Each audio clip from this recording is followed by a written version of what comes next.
बिस्मिल्लाहिर्रहमानिर्रहीम। अस्सलाम वालेकुम व्यूवर्स, कैसे हैं आप सब। उम्मीद है कि अल्लाह के फ़ज़ल से खैरियत से होंगे। तमाम व्यूवर्स को हमारे चैनल कैटल केयर में खुश आमदीद। दोस्तों, आज की इस वीडियो में हम आपको बताएंगे कि सोजिश हैवाना या साड़ू क्या होता है। उम्मीद करते हैं कि आपको हमारी ये वीडियो ज़रूर पसंद आएगी। अगर आपने अभी तक हमारा चैनल कैटल केयर सब्सक्राइब नहीं किया तो अभी सब्सक्राइब का बटन दबाएं और बेल आइकॉन पर क्लिक करें ताकि आपको हमारी इंफॉर्मेटिव वीडियोस के नोटिफिकेशंस मिलते रहें। जी व्यूवर्स, शुरू करते हैं सोजिश हैवाना या साड़ू। सोजिश हैवाना, साड़ू या अंगियारी दुधील जानवर की मुतद्दी बीमारी में सबसे ख़तरनाक बीमारी है। इस बीमारी में जानवर का एक या एक से ज़्यादा थन मुतासिर होता है। सोजिश हैवाना या साड़ू में जानवर की यौमिया दूध की पैदावार में वाज़े कमी हो जाती है, जो कि किसान को सरासर नुकसान है। मुतासरा जानवर के दूध में 50% तक कमी आ सकती है।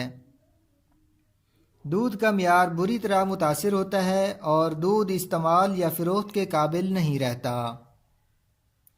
व्यूवर्स, आज की इस वीडियो में हम आपको ये बताएंगे कि सोजिश हैवाना या साड़ू की वजूहात क्या हैं।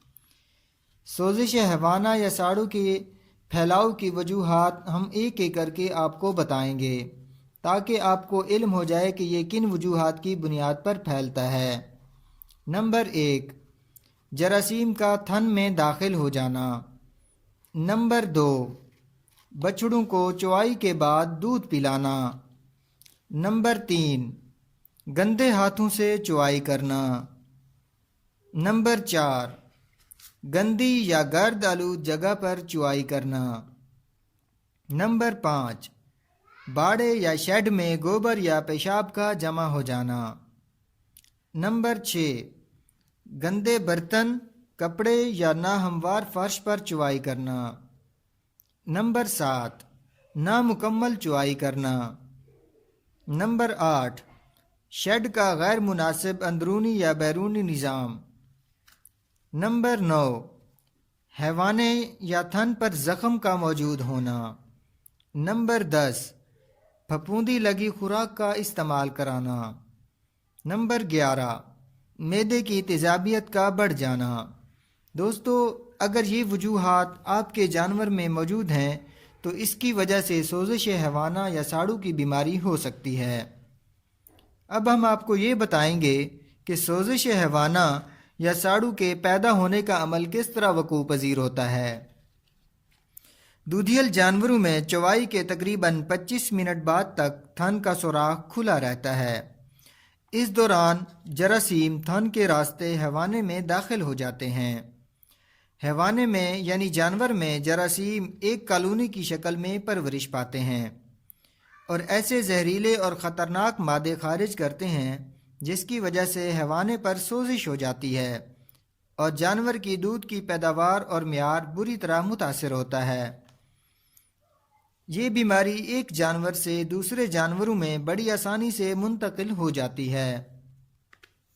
दोस्तों, आज की इस वीडियो में हम सोजिश हैवाना या साड़ू की अक़साम के बारे में भी आपको बताएंगे।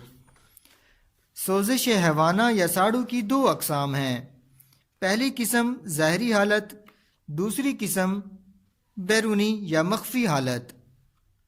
सबसे पहले हम ज़ाहरी हालत को आपके सामने बयान करेंगे। सोजिश हैवाना या साड़ू की इस किस्म में एक या एक से ज़्यादा थनों में सोजिश हो जाती है। हैवाना सुर्खी माइल हो जाता है, जानवर तकलीफ़ और तेज़ बुखार महसूस करता है, दूध की पैदावार में कमी हो जाती है और बाज़ औक़ात दूध आना बंद हो जाता है।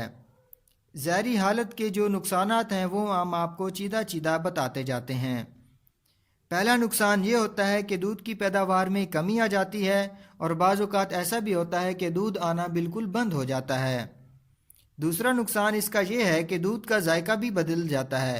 आम तौर पर ऐसे दूध का जायका नमकीन हो जाता है और फुटकड़ियाँ नज़र आती हैं। बरवक्त और मौसर इलाज ना होने की वजह से थन के अंदर नाड़ पड़ जाती है اور حیوانے کا ایک یا ایک سے زیادہ حصہ سکڑ جاتا ہے۔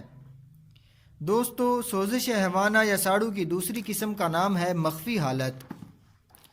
سوزش حیوانہ یا ساڑو کی یہ قسم ظاہری حالت کی نسبت زیادہ خطرناک ہوتی ہے، کیونکہ اس میں دودیل جانوروں کے حیوانے پر کوئی علامات نظر نہیں آتی اور نہ ہی کسی قسم کی سوزش ہوتی ہے۔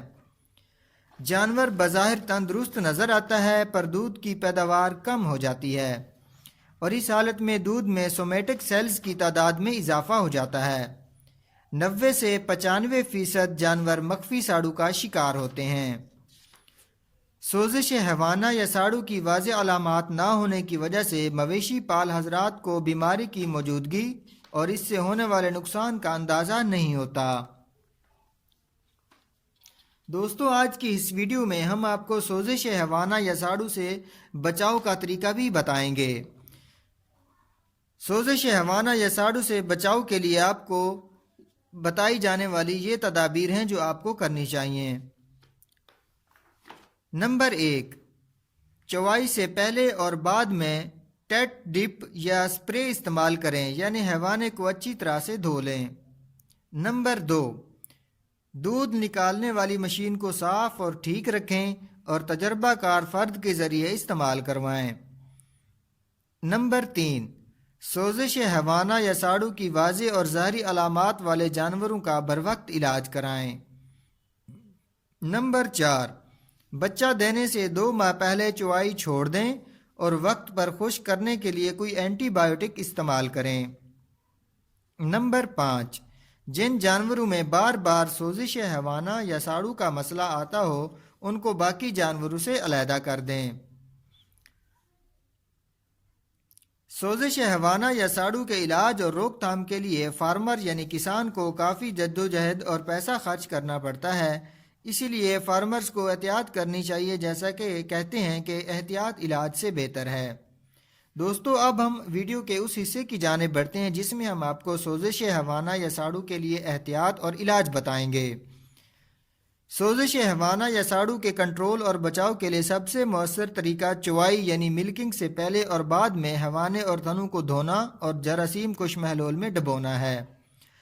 سوزش حیوانہ یا ساڑو کے کنٹرول کے لیے غازی برادرز نے بین الاقوامی تحقیق شدہ کمپنیز سے ایسی ادویات منگوائی ہیں جو اس معاشی لحاظ سے نہایت اہم بیماری کا تدارک کریں۔ سوزش حیوانے کے لیے آپ کو وینیو فوم پری ڈرپ، میزوڈائن 1:3 پوسٹ ڈرپ، میزو فلم پوسٹ ڈرپ، البا ڈرائی پلس خشک جانوروں کے لیے اینٹی بائیوٹک تھراپی کا علاج، ٹیٹرا ڈیلٹا دودھ دینے والے جانوروں کے لیے اینٹی بائیوٹک تھراپی کا علاج مفید ہے۔ دوستو، امید کرتے ہیں کہ آپ کو ہماری یہ ویڈیو ضرور پسند آئی ہوگی۔ ایسی مزید ویڈیوز دیکھنے کے لیے ہمارا چینل کیٹل کیئر ضرور سبسکرائب کریں، لائک کریں اور شیئر کریں۔ اگر آپ کے پاس کوئی مفید معلوماتی ٹپ یا اس کے بارے میں مزید کوئی معلومات ہو تو کمنٹ میں ضرور بتائیں۔ بہت شکریہ، خوش رہیں، اللہ حافظ۔